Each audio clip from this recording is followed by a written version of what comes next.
நான் வந்து கொஞ்ச நாளைக்கு முன்னாடி மணத்தக்காளி வத்தல் வந்து ஒரு பாக்கெட் வாங்கி வச்சுருந்தேன். ஸோ அதை வச்சு வந்து மணத்தக்காளி வத்த குழம்பு பண்ணலாம் அப்படின்ட்டு இருக்கேன். ஃபஸ்ட்டு வந்து சிம்பிளாட்டு வத்த குழம்பு பண்ணிடலாம்னு நினச்சேன்னா சரி வேண்டாம், கொஞ்சம் இந்த அரப்பு மசாலா பொடி புளிக்குழம்பு வத்த குழம்புக்குன்னு உள்ள பொடி வந்து பொடிச்சிட்டு அதை வச்சு வத்த குழம்பு பண்ணலாம் அப்படின்னு நினச்சேன். ஸோ இன்றைக்கி வந்து வத்த குழம்பு பொடி பண்ணுறதுக்கு பார்த்திங்கன்னா எல்லாத்தையும் வறுக்கணும் நல்லா. நான் இன்றைக்கி ஈஸி ஸ்டெப் எடுக்க போகிறேன். அதே மாதிரி அவன் இருக்கிறவங்களுக்கு இது ரொம்ப ஹெல்ப்ஃபுல்லாக இருக்கும். ஸோ ஃபஸ்ட்டு உங்ககிட்ட அவன் இல்லைன்னா இப்போ நான் சொல்லக்கூடிய இன்க்ரீடியன்ட்ஸ் எல்லாத்தையும் ஒரு ட்ரை பேனில் போட்டுட்டு நல்லா வறுத்து லோ ஃப்ளேமில் வச்சு வருங்க. ஒரு 5-8 நிமிஷம் வறுத்துட்டு கூலானதுக்கப்புறம் பவுட்ரு பண்ணிட்டீங்கன்னா உங்களுக்கு வத்த குழம்பு பொடி கிடச்சிரும். அவன் இருக்கிறவங்களுக்கு இது வந்து ஈஸி ஸ்டெப். ஒரு பேக்கிங் ட்ரே எடுத்துக்கோங்க. 3 டேபிள் ஸ்பூன் கொத்தமல்லி பொடி, 1 டீஸ்பூன் உளுத்தம் பருப்பு, 1 டீஸ்பூன் ஜீரகம், 1/2 டீஸ்பூன் கடுகு, 1/2 டீஸ்பூன் வெந்தயம், 1 டீஸ்பூன் பச்சரிசி, 1 டேபிள் ஸ்பூன் கடலைப்பருப்பு, ஒரு 8லேருந்து 10 வரமிளகா, 1 டீஸ்பூன் கருப்பு மிளகு. ஓகே, ஸோ இவ்வளோ கணத்தையும் நான் ஒரு பேக்கிங் ட்ரேயில் எடுத்திருக்கேன். நல்ல ஒரு பெரிய பேக்கிங் ட்ரேயில் எடுத்துக்கோங்க. ஸோ எடுத்துகிட்டு இதை நல்லா மிக்ஸ் பண்ணிட்டேன். இதை வந்து 180 டிகிரி செல்சியஸ் அவனில் வந்து 10 நிமிஷம் விட்டுற போகிறேன். ஸோ 10 நிமிஷத்தில் இது நல்லா 8லேருந்து 10 நிமிஷம் ஆகும். 10 நிமிஷத்தில் இது நல்லா ரோஸ்ட் ஆயிரும். அதுக்கப்புறம் நம்ம கூலானதுக்கப்புறம் பவுடர் பண்ணிக்கலாம். இது வந்து ஈஸி மெத்தட். நீங்கள் டக்குன்னு எல்லாத்தையும் ஒரு பேக்கிங் ட்ரேயில் போட்டு அவனில் வச்சுட்டிங்கன்னா நல்லா டோஸ்ட் ஆயிரும். ஓகே, ஸோ இந்த மெத்தட் உங்களுக்கு வந்து ஷேர் பண்ணணும் அப்படின்னு நினச்சேன். ஸோ இதை அவனில் வச்சிடலாம் நம்ம. அதுக்கப்புறமாட்டு நம்ம வந்து இது பண்ண ஆரம்பிச்சிடலாம்.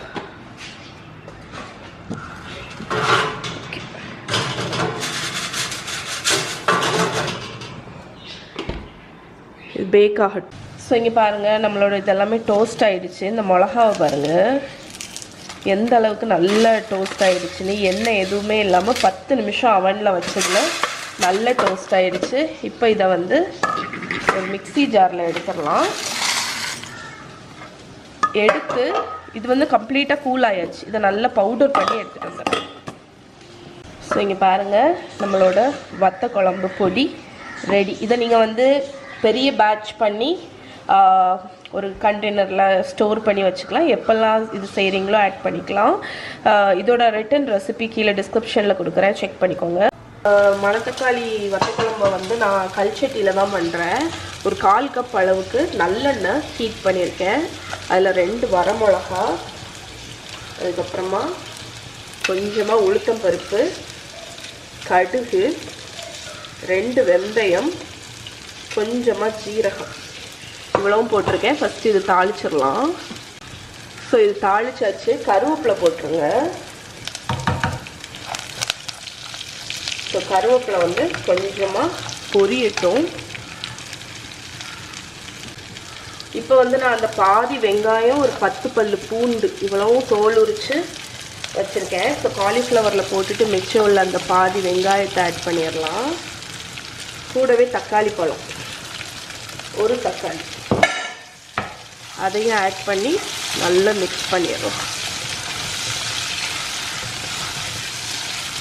ஸோ இது வந்து ஒரு 2 மினிட்ஸ் வதங்கட்டும் நல்லா. ஸோ இது நல்லா வதங்கியாச்சு 2 மினிட்ஸ். இப்போ வந்து நான் இங்கே வச்சுருக்கேன்ல இந்த மணத்தக்காளி, அதை ஆட் பண்ணிடலாம். அதில் ஒரு 1/2 கப் அளவுக்கு ஆட் பண்ணிட்டேன். நீங்கள் எவ்வளோ வேணுமோ அதை ஆட் பண்ணிக்கோங்க.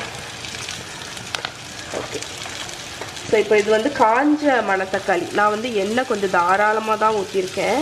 ஸோ அந்த எண்ணெயிலேயே வந்து இதை நல்லா வதக்கிடலாம். ஒரு 2-3 மினிட்ஸ் வதக்கும் போது அந்த மணத்தக்காளி கொஞ்சம் நல்லா பொரிஞ்சு வரும். அது வரைக்கும் வதக்கிடலாம்.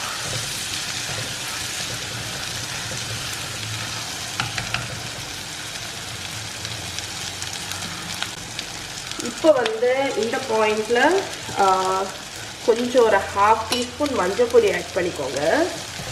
மஞ்சள் பொடி ஆட் பண்ணி அது கொஞ்சம் பொரியட்டும்.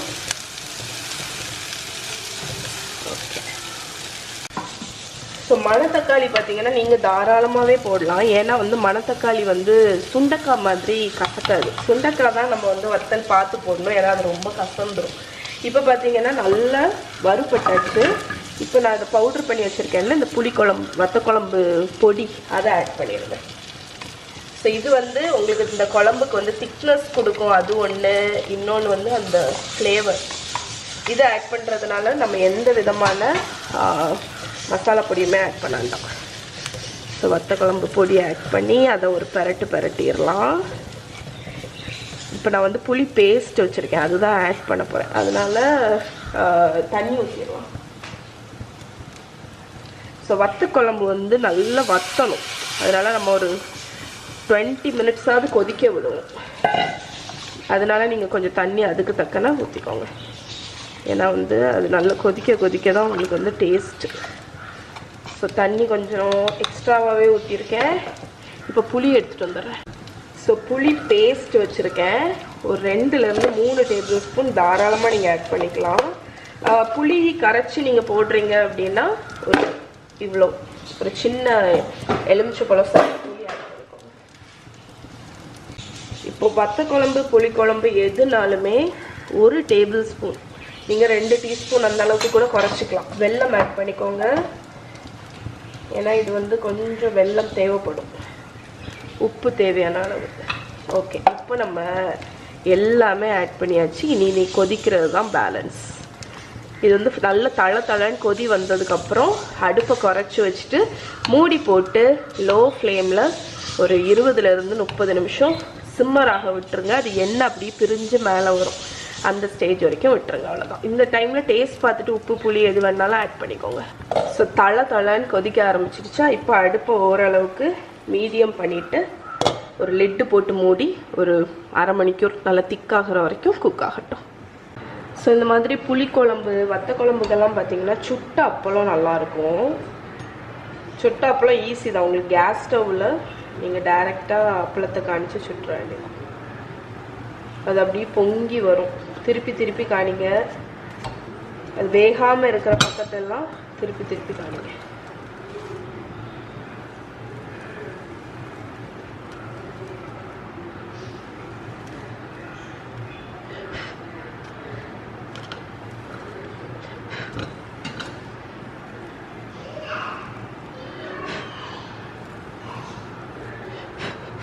ஓகே, ஸோ இந்த மாதிரி சுட்ட அப்பளம். ஓகே,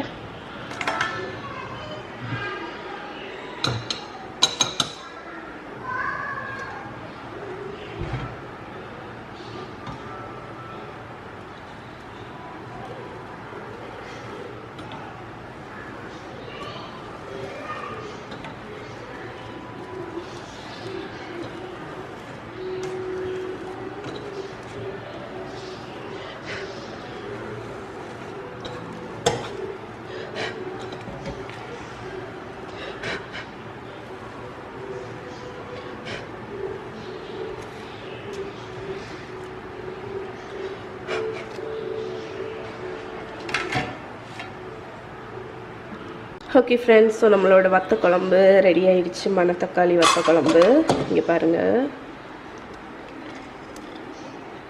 எவ்வளோ திக்காக இருக்குது பார்த்தீங்களா.